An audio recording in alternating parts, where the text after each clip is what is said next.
Hello hello hello hello hello hello hello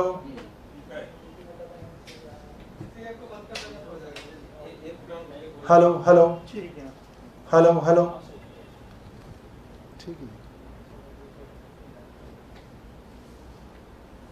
है ठीक है हेलो ठीक है हेलो हेलो हेलो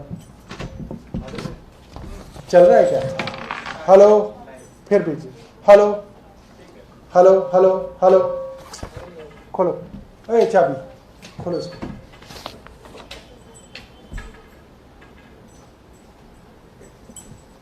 हेलो कम कर देते क्या आवाज? Hello hello hello hello hello test 1 2 3 test 1 2 3 अब ठीक है। दोस्तों आज की प्रेस वार्ता दिल्ली नगर निगम और दिल्ली पुलिस की खुल्लम खुल्ला लूट और भ्रष्टाचार की कहानी बताएगी। और इसमें आपको ताज्जुब नहीं होना चाहिए कि दिल्ली नगर निगम में भी भाजपा का शासन है और दिल्ली पुलिस यानी कि केंद्र सरकार के अधीन जो आती है उसमें भी भाजपा का शासन है। और आज हम आपको करोड़ों रुपए की एक संगठित लूट, एक ऑर्गेनाइज्ड डिकॉइटी के बारे में समझाएंगे कि कैसे बीजेपी के नेता करोड़ों रुपए की लूट एक संगठित ऑर्गेनाइज तरीके से कर रहे हैं। कुछ दिनों पहले करोल बाग के दर्जनों व्यापारियों ने एक बात को उठाया कि 2013 में एनडी मॉल नाम की एक बड़ी building, commercial building Karol Bagh में अजमल खां रोड पे बनी। एमसीडी ने उसको अनऑथराइज्ड और इलीगल बताते हुए ground floor, first floor, second floor, सारे फ्लोर जो है उसके सील कर दिए। वो जो सील लगी उसके कागज हमारे पास हैं। बाद में उन दुकानों को अपने आप खुलवा दिया गया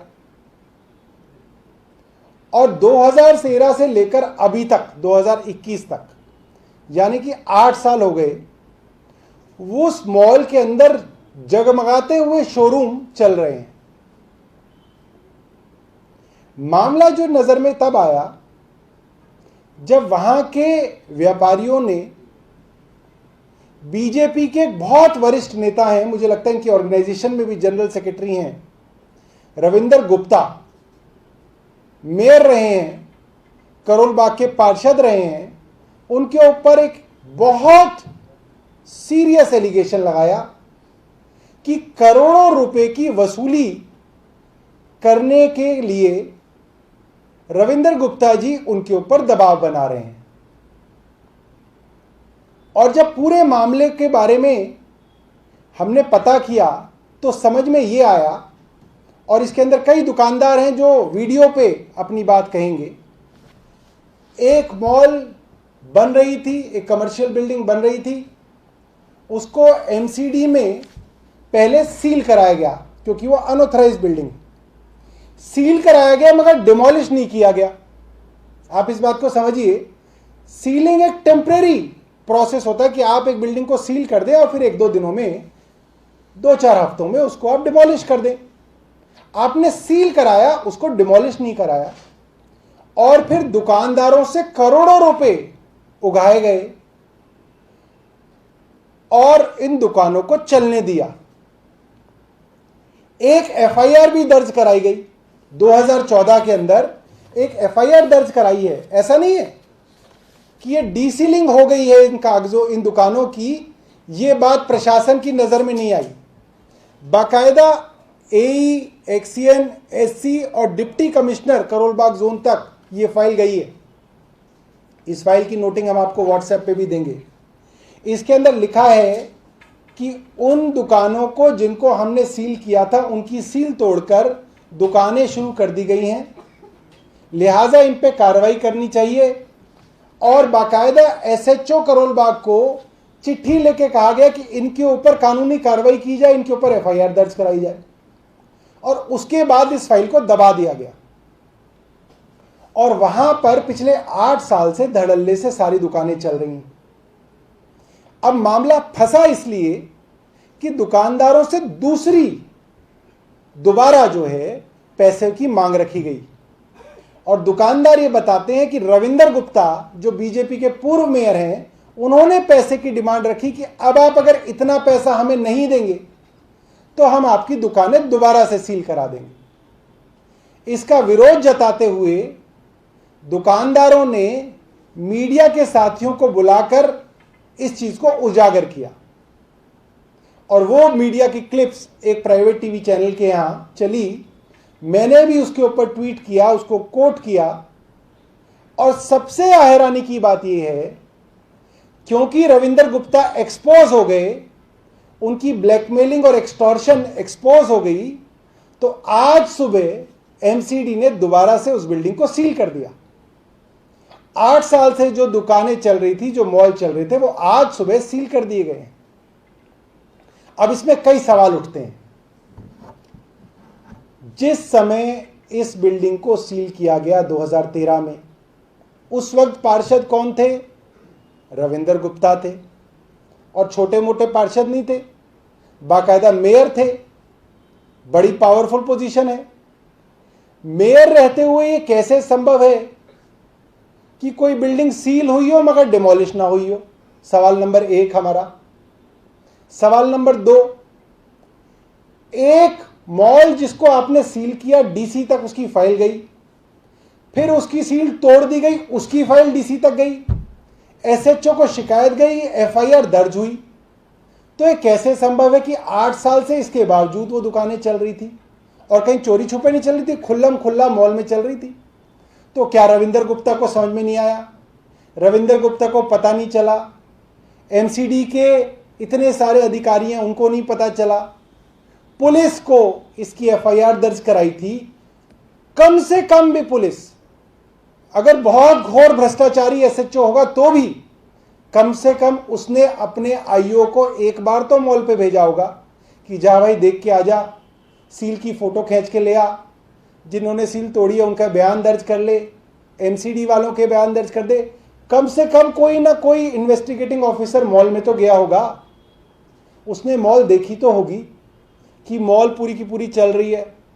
तो पुलिस और एमसीडी के अधिकारी और भाजपा के नेताओं ने मिलकर करोड़ों रुपए इसके अंदर कमाए और अब जब दोबारा एक्सटॉर्शन करने का मन किया और दोबारा से ब्लैकमेलिंग शुरू की गई तो दुकानदारों ने इसका विरोध किया, तो अब उनकी दुकानें सील करा दी। मतलब ये खुल्लम खुल्ला गुंडागर्दी, चोरी, डकैती जो है भाजपा इस वक्त दिल्ली के अंदर कर रही है। मुझे नहीं लगता कि इससे गंदा, इससे घटिया रूप किसी भी प्रशासन का आपको कहीं पे देखने को मिल सकता है कि जो दुकानदार आपकी कंप्लेंट कर रहे हैं, जो व्यापारी वर्ग जिन्होंने भाजपा को और आरएसएस को दिल्ली में पाला, इनको लोग घर में घुसने नहीं देते थे, आरएसएस वालों को, व्यापारी वर्ग था दिल्ली का जिन्होंने इनको चंदा देके इनको आज इस मुकाम तक पहुंचाया कि ये लोग आज केंद्र में सरकार चला रहे हैं।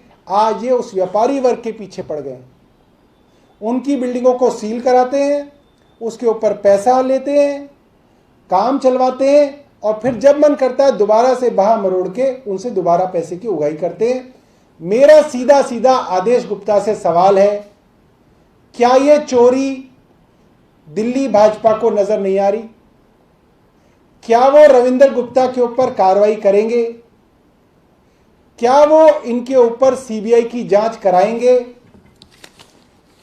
इसके अलावा भी मेरे पास कई सारी रिटर्न कंप्लेंट्स रविंदर गुप्ता के बारे में आई हैं, जिसके अंदर बैंक से जुड़े कुछ मामलों के बारे में उनके ऊपर आरोप लगाए गए हैं।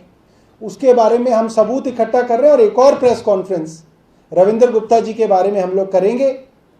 और हमारे सवाल बीजेपी के अध्यक्ष से, आदेश गुप्ता जी से हैं। ये जो 5 सवाल हमने किए हैं कि ये कैसे हो सकता है, इसको वो एक्सप्लेन करें, क्योंकि मैंने देखा है अक्सर उनके प्रवक्ता की एक आदत बन गई है जिस भी भ्रष्टाचार के बारे में हम सबूत दिखाते हैं वो कहते नहीं आम आदमी पार्टी तो ऐसे ही कहती रहती है, और फिर उन पार्षदों को उन्हें निकालना पड़ता है और लिखित में कहते हैं कि ये भ्रष्टाचार कर रहे थे। तो ये सवाल मैं आप लोगों से कहूंगा कि आप जरूर आदेश गुप्ता जी से पूछिएगा। ये एक प्राइवेट चैनल है जिसने ये स्टोरी 2-3 दिन पहले की थी, आप इसको देखिएगा। इसके अंदर दुकानदार जो है अपनी बात रख रहे हैं। ये वाली नहीं, पहले वाली चलाओ, पहले ये दूसरे में चलाना, और वॉइस नहीं आ रही। पीपी क्या करोगे?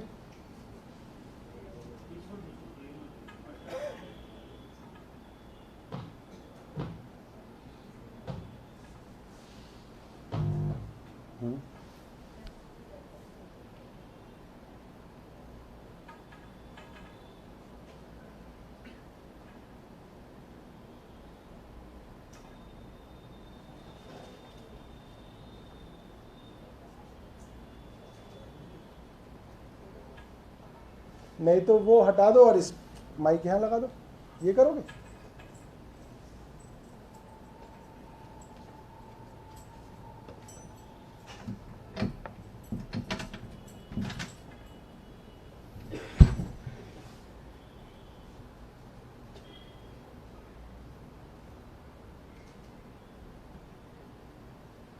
ठीक है, कोई बात नहीं। आप एक काम करो, यहाँ ले आओ और उसको निकाल दोगे तो चलेगी? नहीं चलेगी, वायर छोटा है। अच्छा, फिर क्या करेंगे? इसको उठा के वहाँ लगाओगे? ले जाओ।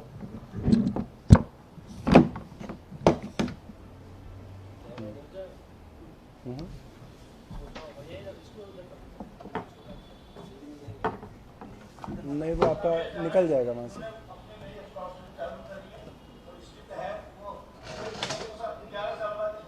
आप चलेगा, दोबारा चलाना है।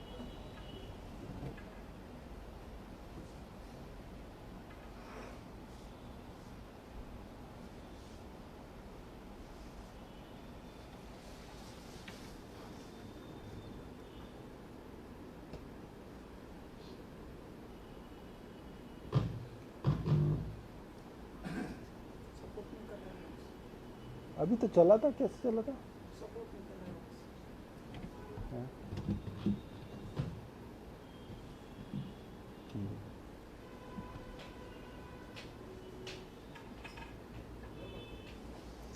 बहरहाल ये जो क्लिप हैं 2, ये हम लोग आपके रिपोर्टर्स के व्हाट्सएप ग्रुप पे डाल देंगे ताकि आप इसको देख लीजिएगा, है ना?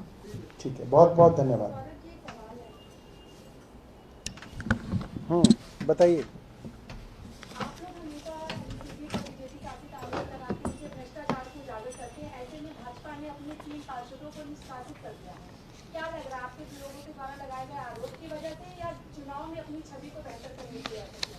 नहीं, ये सिर्फ ड्रामेबाजी है, कुछ नहीं। सर, ये बिल्डिंग कब सील हुई थी? 2013 में। और बनी कब? 2013 में ही बनी थी, बनते ही सील हो गई और फिर डीसी लो के तब से अब तक चल रही थी।